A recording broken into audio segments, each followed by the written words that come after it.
근데 선생님 아까 좀 전에 비석 이야기 하셨잖아요. 네. 네. 비석, 화장을 해서 그 유골함을 묻고 비석은 세우거든요. 비석은 세우는데 그 비석 세운 거에 보면은, 여성들은 옆에 쬐끄맣게 이렇게 붙어 있는 식으로밖에 안 돼 있어요. 그래도 이제 뭐 대통령 정도 되면 이렇게 크기가 같은데 보통 네. 이렇게 돼요. 이것도 아주 이제 여기서도 이거보다도 보통 다 작아요. 아, 어, 음, 진짜 보일랑 배우자는. 말랑하네, 그죠? 네, 예. 음. 그리고 여기서도 영부인이잖아요. 영부인은 다른 사람이 이 사람을 예우해서 부르는 이름이지, 우리나라는 이상하게 영부인이라는 게 무슨 직함처럼 되어 있는데, 사실 이건 말로 안 되는 거죠. 예. 보통 비석들이 다 이렇게 돼 있어요. 남자가 이렇게 돼 있고, 여자는 쬐끄맣게. 그 왜 그럴까요? 공헌도가 남자가 많아서 그게, 그런가요? 아니요, 이제 남자 묘를 쓰고 이제 부인이 죽었으니까 이걸 고치지 않고 옆에다 그냥 활용한 거죠.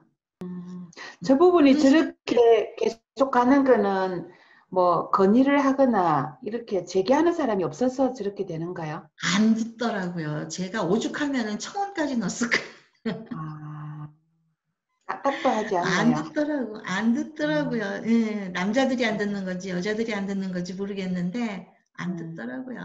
음. 조선시대 때도 안 그랬는데 이상하게 현충원에 가면은 그렇게 돼 있어갖고서는 속상하더라고요. 기분 나빠질라네, 그죠? 기분 나빠요. 네. 기분 나빠지는 것 같아. 저 남편이 있기까지 나의 공헌도가 얼마나 큰데. 그러니까 말이에요. 네. 그렇더라고요. 네. 그래서 이런 부분들을, 그래서 아니, 여성 국회의원들도 그렇게 많이 나오고, 그리고 음, 퍼센트도 뭐 많이 어떻게 뭐 배정도 하고 이러면서도 왜 이런 거는 안 고쳐지는지, 사실은 일상생활에서인데, 예. 차례는 민속 명절의 풍속이에요. 이렇게 풍속 그냥 뭐 이렇게 윷놀이 하듯이 아니면 제기차기 하듯이 그 민속 명절의 가장 대표적인, 그러니까 설과 추석의 가장 대표적인 세시 풍속이 차례인 거거든요. 음, 그러면은 우리가 설날이라고 그러면 떡국을 먹는 세시 음식이 있지 않습니까? 근데 안 먹는 사람들도 있어요. 이런 것처럼 서로 우리 차례 안 지내 하면 그 세시 풍속 안 따르겠다는데 뭐라 그러겠어요. 음, 그렇지만 이제 제사는 좀 다르죠. 예, 제사는 부모님 돌아가신 날 지내는 거니까 다른데, 음, 이 제사를 저는 그렇게 생각합니다. 그러니까 예전에는 조부모까지, 근데 저는 음, 조부모도 아니다. 지금은 이제 부모까지만 지내고, 음, 음식 같은 거는, 그러니까 사람들이 생각할 때, 돌아가신 분의 시대를 기준으로 해서 음식을 생각을 하는데, 이 의례라고 하는 건 우리가 지금 지내는 거거든요. 우리가 계승해서 지내는 거기 때문에, 음, 우리의 생활이 주가 되지 않으면 이게 안 되는 거죠. 그러니까 어떤 음, 분이 그러죠.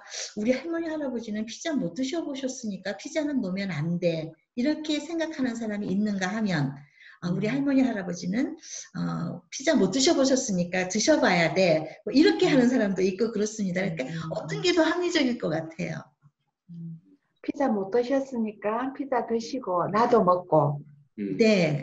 네. 그런 게 사실은 계승이 된다는 의미거든요. 이렇게 지금 음, 지내고 있는 우리인데, 음, 돌아가신 분이 한 50년 전에 돌아가셨다. 그럼 50년 전에 음식을 찾아가지고 제사를 지낸다?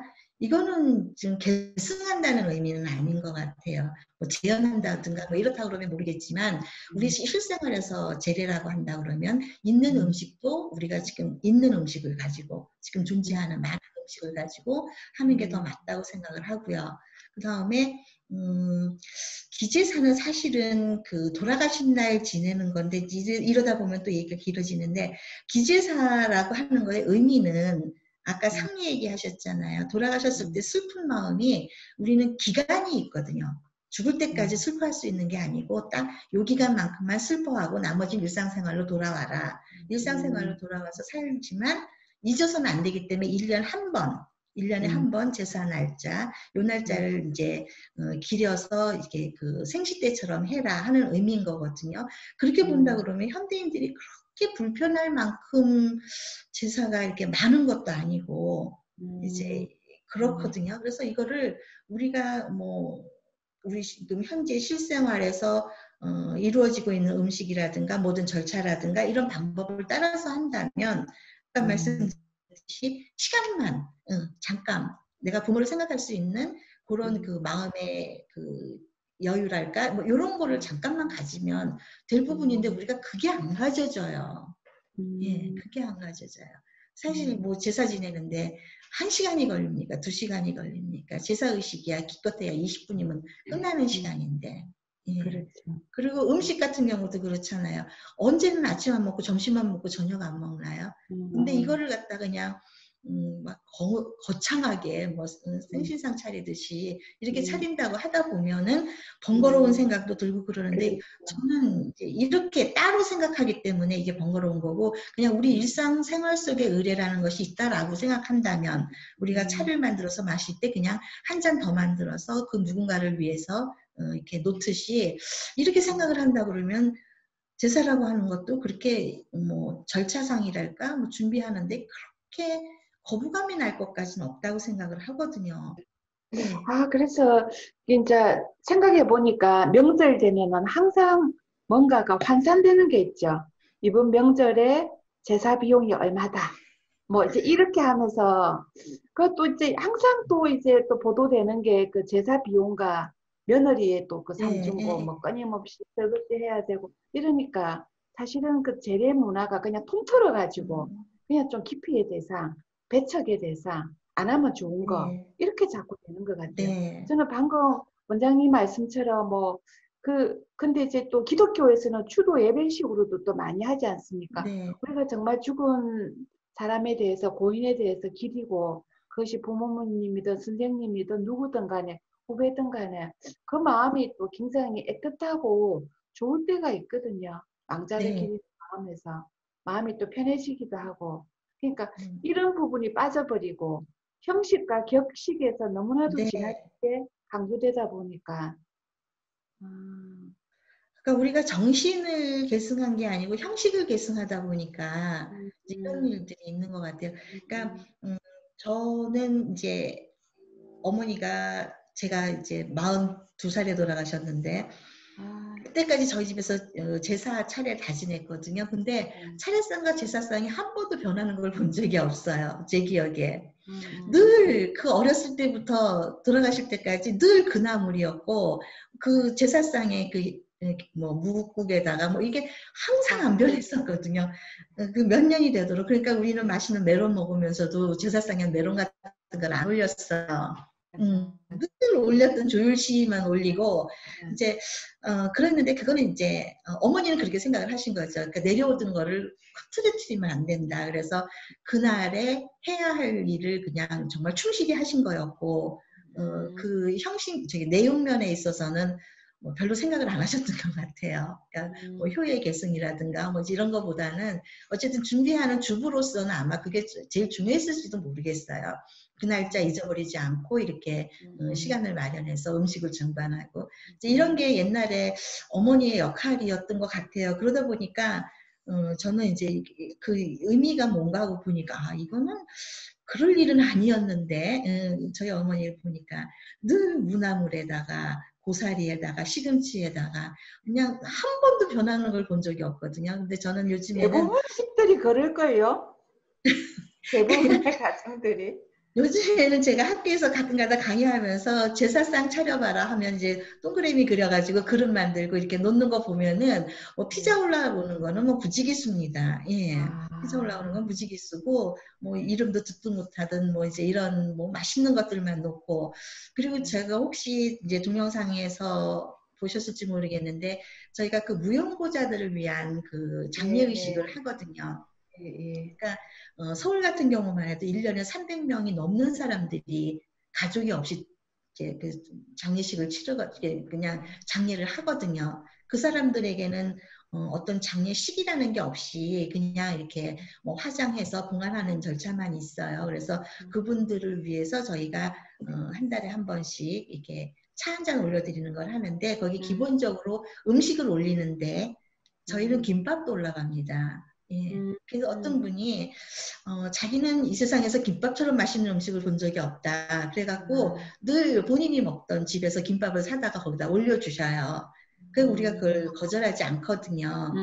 그분이 마음이잖아요. 자기는 이 그렇죠. 김밥처럼 맛있는 게 없다 하는데 제일 맛있는 걸 드리는 거니까. 그래서 이런 것들이 우리가 의뢰가 된다 그러면은 의뢰가 그렇게 거칠다든가 번거롭다든가 이렇게 생각 안 될 것 같아요. 그래서 그 충문을 쓰는 것도 아까 제가 충문을 여자분들이 쓸 줄 몰라서 안 쓸 거예요 라고 얘기를 했는데 사실 그 충문의 형식이라든가 이런 거 말고 우리가 진솔하게 고인을 생각하면서 편지를 쓸 수도 있거든요. 예, 그렇죠. 이렇게 한다고 못하는 사람은 없죠. 그래서 저는 이런 의뢰 문화가 옛날에 그 형식 문화에서 충문은 어느 집이나 있는 게 똑같잖아요. 예, 뭐 유세차 몇 년 몇 월 뭐 효자 누구 감수고 뭐 맞아요. 맨날 어느 집이든 같잖아요. 그러니까 네, 이런 거 네. 말고 이런 형식 말고 나름대로 고인을 생각하면서 가족들이 뭐 편지도 쓰고 이렇게 해서 정말 고인을 추모하고 이럴 수 있는 이제 그런 의례 문화가 된다 그러면은 좀 우리 젊은 사람들한테도 좀 다가와질 수 있지 않을까 이런 생각을 음, 해봅니다. 아까 그 초창기 그 화면에 유치원 꼬마들이 막 한복 입고 이렇게 하는 장면도 나오더라고요. 네. 아, 우리 그 예지원에서 아이들한테 한복 입었을 때는 그 아까 성년회 때도 말씀드렸듯이 그 우리 옷이라는 것이 주는 의미가 우리 똑같은 그 청소년들이 같은 학년 아이들한테도 한복을 입힐 때 보면은 뭐 색동 옷도 입히고 그다음에 홀례복도 입히고 뭐 추장이 옷도 입혀봅니다. 그러면은 나름대로 소품들을 본인들이 챙겨요. 그래서 할머니 할아버지 옷을 입은 아이들은 담뱃대를 챙깁니다. 그리고 걸음걸이가 뭐 팔자 걸음이랄까 애매하면서 이렇게 걷거든요. 네. 그런가 하면은 똑같은 학년인데도 색동저고리를 입은 아이들은 깐죽깐죽 뛰거든요. 그래서 옷이라는 것이 이렇게 사람을 내면을 이렇게 바꿔주는 이런 굉장히 큰 작용을 하는구나 하는 생각을 저희는 해요. 그래서 아까 그 성년자 때도 그 성년이 옷을 한번 입혀보는 이제 그런 의미가 있기도 하고 그 다음에 한복을 입으면 아이들이 걸음걸이라든가 뭐 인사법이라든가 자세라든가 이런 것들이 우리 청바지 입었을 때하고는 조금 더 달라지더라고요. 그래서 늘 입는 거는 아니지만 그래도 우리 전통 한복 한번 입어보고 이런 시간들을 저희가 이제 체험으로 이렇게 하고 있어요. 그 차도 한번 마셔보고 이제 그런 것들이 있는데 제가 한번 화면을 찾아보겠습니다. 어린아이들이 한복 입었을 때 앉는 거라든가 그다음에 공수하고 있는 모습이라든가 계단을 내려갈 때 이 한복이 치렁치렁해서 애들이 어렵거든요. 그래서 뒷자락을 잡는 거 뭐 이런 것들을 저희가 교육을 합니다. 네. 아, 너무 예쁘네요. 네, 그리고 이제 차를 마실 때 뭐 물론 일상생활에서는 아니겠지만 이런 기회를 통해서 자기 자신을 한번 들여다보는 이제 그런 시간의 기회로 저희가 이런 시간을 마련을 합니다. 그러면 아이들도 그냥 평상복을 입었을 때하고 이렇게 한복을 입었을 때하고 자세가 달라지는 걸 볼 수 있어요. 그래서 이런 것들이 교육의 효과에 있어서는 더 좋은 것 같다는 생각을 합니다. 그런가 하면 이제 저희 그 청소년들 일반 청소년들도 있고 그 다음에 이제 일본 사람들 왔을 적에 일본 사람들하고 이제 그 비교 한 다도 체험도 하고 저희 예주원에서는 지금은 거의 안 합니다만은 예전에는 우리 국가에서 초청한 국빈 부인들 동반자들 대부분 이제 저희 예전에 와서 이렇게 우리 전통 한복을 입어보고 하는 이제 이런 것들을 했었어요. 그리고 이제 외국인들을 위해서 설맞이 세식풍속해서 한복 입는 거라든가 이제 이런 일들을 이제 예전이 대표적으로 했던 거고, 요거는요 결혼 60주년이 되신 분들을 위한 의뢰예요. 저는 이제 이걸 굉장히 의미 있게 생각하는데 뭐냐면 우선 결혼한 지 60주년이 됐다 그러면 오래 사셨다는 것도 있고 그다음에 그 연세까지 어쨌든 같이 행복하게 살고 계시다는 거 이제 여러 가지 면에서 축하할 일이라고 생각을 합니다. 우리가 뭐 1년이 지나면 무슨 혼식 뭐 무슨 금혼식 은혼식 얘기를 하는데 그건 다 서양의 풍속이고 우리는 60주년이 되면 회혼식이라는 게 있거든요. 그 60주년을 우리는 제일 큰 단위로 생각을 했던 것 같아요. 그래서 60주년 사신 분들 결혼식을 한 번 더 해드리는 거죠. 음, 그래서 이제 이렇게 하는데 재밌는 이야기는 이 음, 할머니께서 어느 분이 그러시더라고요. 이거 옛날에 나 입었던 옷인데 음. 웨딩드레스 입으면 안 될까? 이렇게 얘기를 하시더라고요. 아, 그러니까 이 할머니, 그래서 아, 아, 할머니 그 드레스 입으면 좀 흉해요. 이제 이렇게 얘기를 했는데 흉할까? 이렇게 얘기를 하시지만 음. 60주년이 됐는데 이 웨딩드레스를 한번 입어보고 싶으신가 보더라고요. 아, 가족 문화를 위해서 필요한 부분이 아닌가 생각을 하고 아까 말씀드렸듯이 이거 음, 성년예예요. 여자들은 이제 비녀를 음, 꽂고 족도리를 쓰고 남자는 갓을 쓰고 음, 그러니까 외모를 보면 딱 성년이기 때문에 미성년자 노릇을 할래야 할 수도 없는 거고 그리고 저희는 음, 술 대신 차로 이렇게 해줍니다. 음. 할머님이 웨딩 드레스 입은 소원을 한번 성취하시고 다른 나라 가셔야 될 텐데 어떻게 됐는지 궁금하네요. 그래서 할머니 웨딩드레스는 좀 숭해요. 이렇게 노출되는 네, 부분도 많고요. 그러니까 또 수긍을 하시더라고요. 네, 네. 그럴까? 막 이렇게 얘기를 하시는데 늘 그런 거를 한번 입어보고 싶으신 생각들을 하시는 것 같아요. 그리고 제가 드린 말씀 중에서 혹시라도 오해가 있을까 싶어갖고 다시 한번 제가 말씀을 드리면은 타레라고 하는 건 우리 세시 풍속의 가장 대표적인 풍속이거든요. 네. 그렇기 때문에 음, 저는 이제 전통이라는 걸 계승한다는 그런 의미에서 차례가 이제 세시 풍속이어서 안 한다 하면 뭐 할 수 없는 거지. 지금 저는 그 얘기도 해요. 한 100년 후에 우리 설 차례 풍속은 해외여행일 거야. 뭐 이렇게 얘기를 농담 삼아 하기도 합니다만은 그래도 아직까지는 그래도 우리가 그 옛날에 해왔던 일들을 한번 경험하는 거는 굉장히 또 우리 그 정체성을 찾는 데 있어서 중요하다고 생각을 하거든요. 그래서 나름대로 바뀐 상태로라도 차례라든가 이런 거, 그다음에 뭐 이렇게 뭐죠? 세배하는 거, 뭐 이제 이런 세식 풍속들은 그냥 이렇게 유지가 되면 좋겠다 하는 생각을 합니다. 그리고 또 하나는 아까 이제 우리가 이제 제사 얘기를 했는데 부모님 돌아가신 날은 의미로 보면 사실은 기쁜 날은 아니거든요. 그렇지 음, 않겠어요? 예. 부모님 돌아가신 날은 이제 그렇죠. 슬픈 네, 날이, 네, 네, 네. 날이기 때문에 이제 모여서 시작은 좀 슬프고 엄숙하게 진행될 수 있겠지만 그래도 이제 음, 가족끼리 다 같이 모여서 이렇게 의식이 끝나고 나면 이제 부모님에 대해서 뭐 이제 감사한 의식 저기 말씀이라든가 이런 이야기를 나누다 보면은 또 가족끼리 이게 뭐 화합이 되고 이런 부분들은 저는 그 기능은 이제 있을 네, 거라고 네, 생각을 네. 합니다만은 시작 자체는 기쁜 마음은 아니죠. 돌아가신 날이니까. 그다음에 이제 상례 같은 경우도 그래요. 요즘에 사람들이 우리는 이제 죽음을 슬프게 보지 않았다 해가지고서는 우리가 사실 그렇게 득도한 사람들이 아니잖아요. 부모님의 죽음을 보고 정말 기쁨으로 이렇게 할 수 있을 만큼 우리가 이제 득도한 사람들이 아니기 때문에 이런 것들은 전 조금 왜곡이라고 생각을 해요. 그래서 음, 부모님이 돌아가셨을 때 그게 슬프지 않으면 언제 슬프겠어요. 음, 내 맞죠. 손가락 뭐 이렇게 칼로 음, 베었을 때 피나는 거 보고 슬픔 이런 거 비유가 안 되는 슬픔이잖아요. 그래서 저는 이렇게 슬퍼할 때 슬퍼할 줄 아는 거 이제 이런 것들이 좀 중요한데 요즘 조금 왜곡돼서 장례식장에 가도 별로 우는 사람도 별로 못 음, 보고 음, 그러는데 이러면 우리 현대인들이 어디 가서 정말 슬픈 거를 느낄 수 맞아. 있겠는가? 네. 네.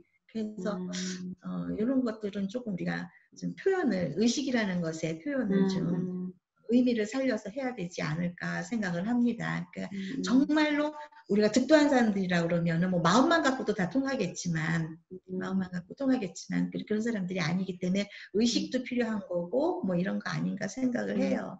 그래서 음, 이런 의미들은 우리가 조금 더 좀 찾아갈 필요가 있지 않겠나 음. 생각을 합니다. 아, 네.